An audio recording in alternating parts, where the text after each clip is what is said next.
Greetings mga migs! Welcome back sa Boy ng Salita TV. So ito na naman tayo sa ating segment na kwento mo, opinion ko. So kung kayo po ay may mga karanasan paranormal o di kaya spiritual talks, so pwede natin pag-usapan yan dito sa channel na ito. At bibigyan natin ng opinion o di kaya tignan natin kung meron tayong mapupulot na aral mula sa inyong karanasan na paranormal. So kung bago ka pa lang sa channel na ito, please tulungan niyo ako lumago aking YouTube channel. Please paki-subscribe po, paki-like ng video, and don't forget to hit the notification bell para updated kayo sa ating mga future topics. So huwag natin patagalin.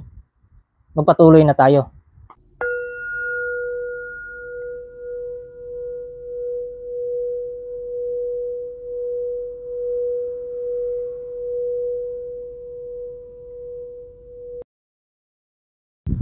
Greetings, migs. Kwento ito ng tiyuhin ko na si Nario. Nakita kasi niya yung mga post mo ng mga leklay. At sa pagtatanong-tanong niya, meron siyang nakilala na seller ng leklay na nagmula sa Malaysia. Balak kasi ng tiyo ko na gawin itong negosyo. Pero yung tiyo ko, wala pong kaalam-alam sa mga ritual. Hindi ngayon nagdadasal eh. Ang kanya, pera-pera lang talaga.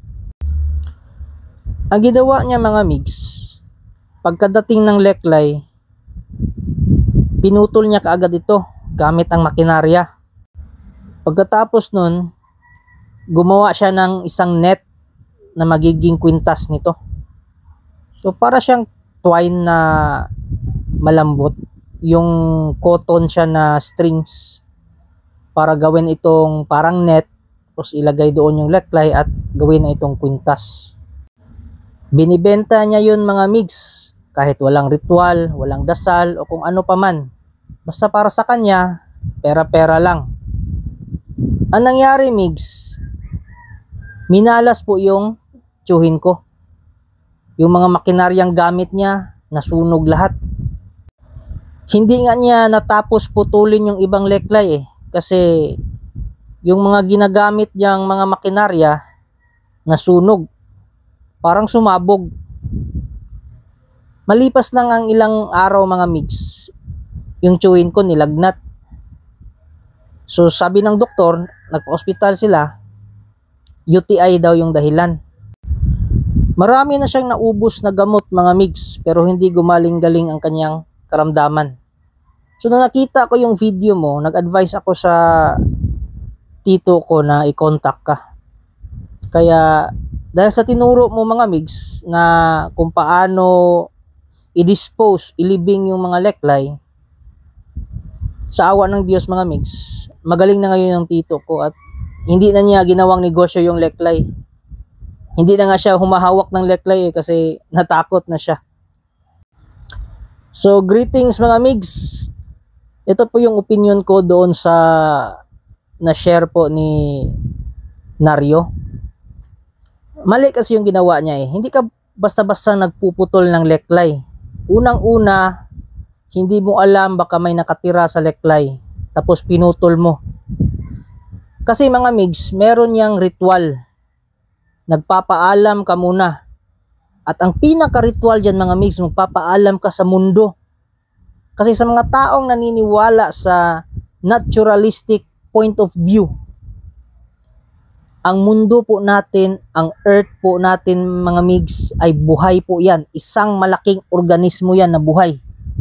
Para lang tayong mga parasite, mga salot na nakikitira sa mundong ito. So ganito yan mga migs, magpapaalam ka, mayroon yang ritual. Hindi yan basta-basta pinuputol, ginagrinder o anong klaseng pang-cutting machine na dyan. Akala nyo pwede na kayong magnegosyo. Kayo din ang mapipinsala. Magpapaalam ka mga migs. Yung kay Nario nga, para lang gumaling siya. Lahat ng leklay niya, inilibing niya sa gilid ng sapa. Tapos tinuruan ko siya kung ano yung gawin. Magsindi ka ng kandila kung meron, magpa-insenso ka, humingi ka ng tawad at ibalik mo siya sa mundo.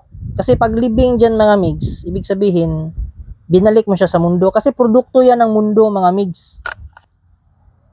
Kalokohan niya, sinasabi na galing daw sa ibang planeta, lumulusot sa kuweba. Pati ako naguyo dyan dati eh. Pero may nagbunyag dyan na hinuhulog talaga yan as part of the ritual. Kumbaga for the show lang ba? For the ritualistic point of view lang. Sa madaling salita, reenactment lang siya. Ganun lang yun, mga migs. Hindi ka basta-basta nagpuputol ng leklay. Bago mo yan pinuputol, ginagrind, mga migs, kumukuha ka muna ng tubig sa sapa o di kaya sa batis. Mas maganda yung batis na napaka-virgin pa, hindi masyado nililiguan ng mga tao. Nilulubog pa doon ang leklay ng ilang buwan. Pagkatapos doon, mga migs, yung mga makinarya na gagamitin mo, dadasalan pa yan. Ililibing pa nga yan eh. Pag hindi nasira, ibig sabihin pumayag yung sanlibutan.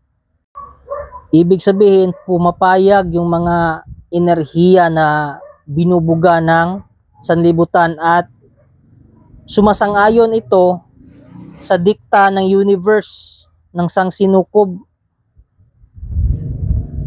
Kasi hindi siya under sa anumang religion ang leklay dapat eh.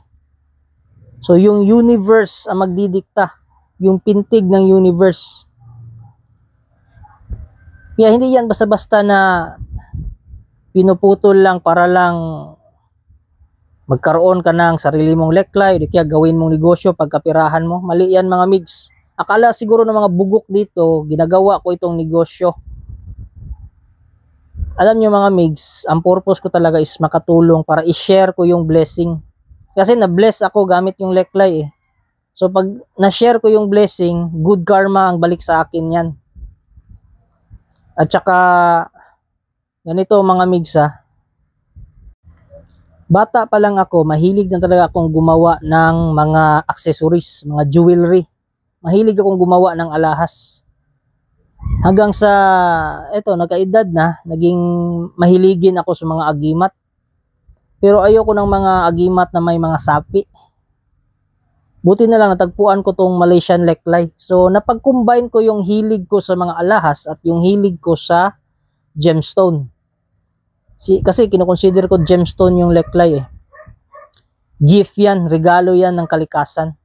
Kaya magpapaalam ka sa kalikasan bago mo gawin yan. Napaka taas na proseso, mga migs, bago ka makapagputol ng leklay. Yung iba basta-basta na lang ginagawa, pinuputol eh. Dahil trip lang nila, gusto nilang gayahin, gusto nilang pagkaperahan. Ako, napakamali na mentalidad yan. Sige, subukan nyo. Pag napahamak, pasensyahan na lang tayo. Tinulungan ko lang yung senaryo, it's because yung pamangkin niya, si Totong, bumibili sa akin ng ng mga amulets. So, ayun. Tinulungan ko. Kasi, pasasalamat ko na rin kay Totong na palagi siyang kumukuha sa akin. So, wag basta-bastang manglapastangan ng mga biyaya ng kalikasan para lang pagkaperahan. So, ayun mga migs, shout out po sa nagbahagi ng kwento. Maraming salamat po. At kung kayo naman ay meron kayong opinion tungkol sa kwento na yon, i-comment nyo lang dyan sa comment section. O di kaya kung meron kayong ibabahagi din na kwento, i-message nyo ako sa FB page na Buhay ng Salita TV. O di kaya pwede nyo i-comment dyan. Baka maikli lang yan na kwento. I-comment nyo lang at babasahin natin sa next video. Yun lang po. Kita-kits sa next topic. Thank you.